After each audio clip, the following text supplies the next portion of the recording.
Hey YouTube, Mochismo Eugene, another video from Exit Strategy. Welcome. Today I want to talk to you guys about not giving the narcissist a do-over. And that is the gist of what we're going to talk about. Not giving them a do-over. And that do-over sometimes can mean, if it's a friend that has wronged you, mistreated you, has said something very disrespectful to you, out of pocket, obviously it's coming out of left field. You have no idea what brought it on, as before you were awakened. And even awakened, sometimes this stuff catches you off guard because you're not sitting around on guard 24/7. As vigilant and hypersensitive as a lot of us are, even myself, I don't see everything. I miss stuff. Sometimes people get contentious with me in the business that I'm in, and sometimes I'm tired, I'm exhausted from working, and I'm not thinking, wow, this person is sitting back, premeditating deliberately how they can gaslight, infuriate me, get a reaction out of me, whatnot.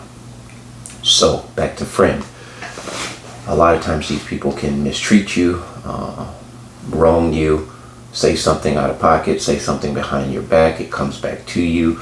And sometimes when you're not so much ill prepared, but you're like you're not expecting things to come at you in the way that they come at you with a narcissist. Always be expecting the unexpected with them. So don't give them a do-over. They'll come back, they'll try to apologize for what they've done to you, and it's a half-hearted apology, by the way. It's not sincere. And sometimes they'll send their flying monkeys, they'll send their enablers. And when I say send them, they don't say go tell them give me another chance, or I'm sorry. They'll talk to the minions, the flying monkeys, the enablers, and they'll basically say something like, oh, I don't know what the problem is, they're just so sensitive. They got upset with me all for nothing. I don't know what I did wrong to them. They'll play dumb. And so therefore, indirectly, the minion does the dirty work for them. They'll feel compelled. The flying monkeys will feel compelled. The enablers, the codependents will feel compelled to go back and be the mediator. So that's what I mean when they indirectly, because they're lazy, they're so prideful, they won't ask a person to go and help them understand that I didn't mean any harm. They massage these codependent enablers, low self-esteem type people with their conversation of sorts. And so when they come to you and say, you know what, I was talking to them and they didn't seem like they meant anything by it. Why don't you guys just kiss, make up, shake hands, and be friends? Blah, blah, blah. Now, awakened as you are in an awakened, post-awakened state, you already know or understand or surmise that this is the dynamic in which a narcissist is portraying. So when that codependent, flying monkey, etc. comes to you with that garbage, again, I mention this a lot, stoic.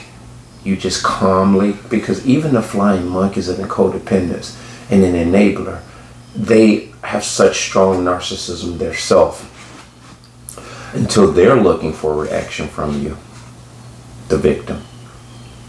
And so stoicness is a word that can never be exhausted.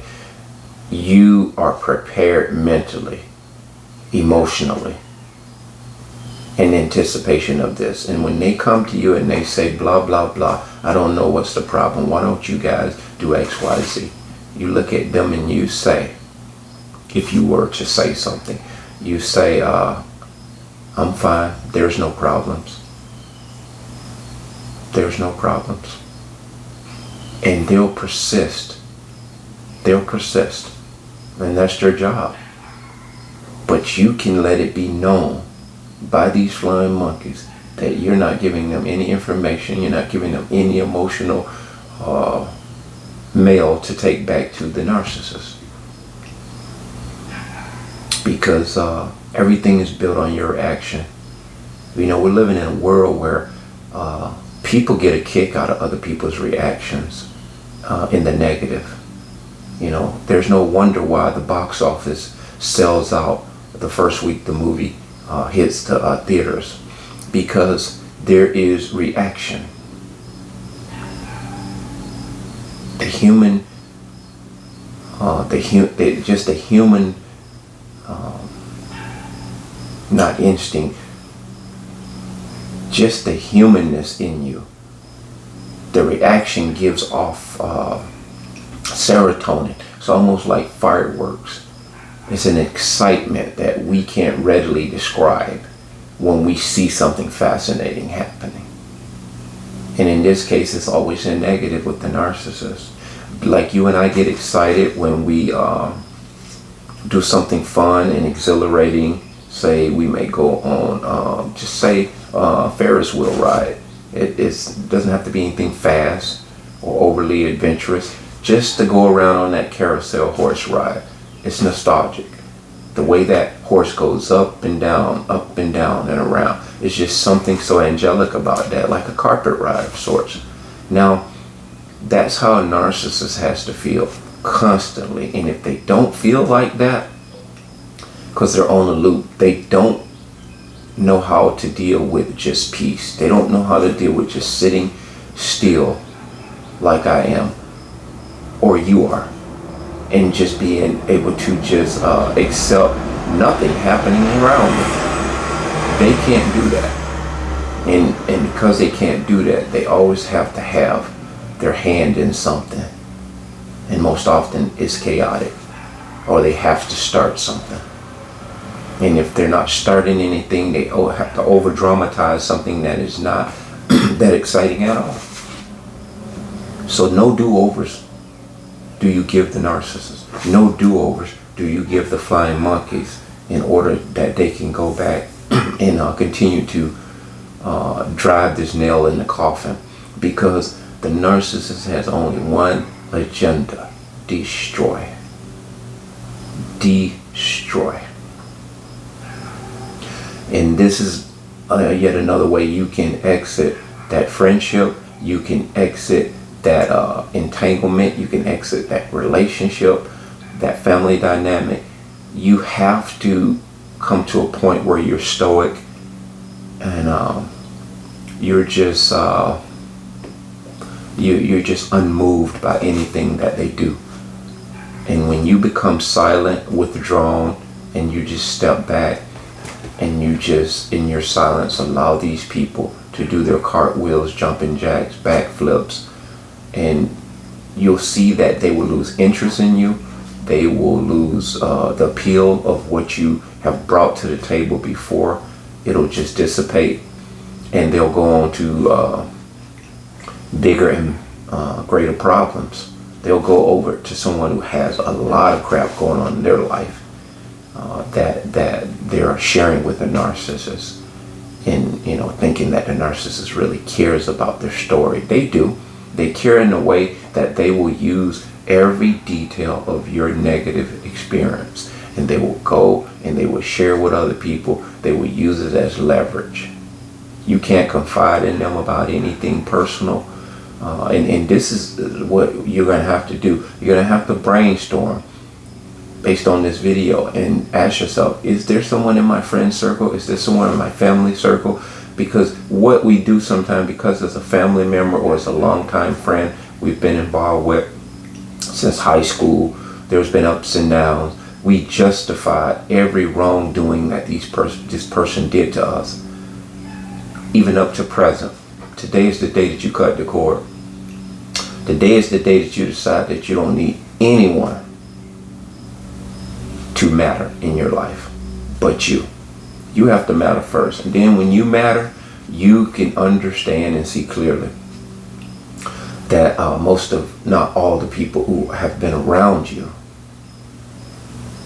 you didn't matter to them in a real way, in a healthy way.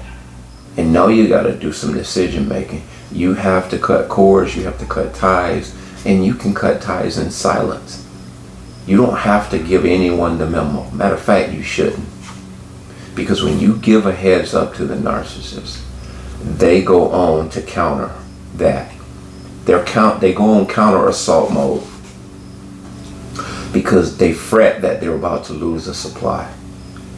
And if you give them the heads up that you're about to abandon, abort mission, friendship, entanglement, relationship, family dynamic, they panic and they will go on to try to set up that smear campaign. It will go into overdrive. So it's always good to just have them speculate, have them just wonder, surmise what you're up to.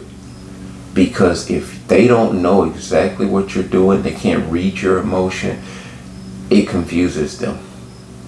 And then what it does, it causes them to have to think a little bit, which is something they don't want to do. And if they thought most of what they did out, they wouldn't shoot their foot off the way they do.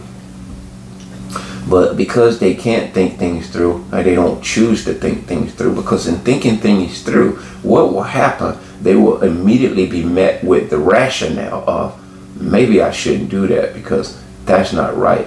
Maybe I shouldn't do that because this person find out that I'm using them. This could be dangerous for me.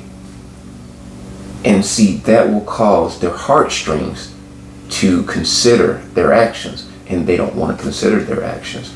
They are on a reckless mission. They're on a reckless roller coaster with no brakes. And they're doing this repetitively, consistently, autonomously. It is what they need to do. So don't give the narcissist a do-over. That being said, bless.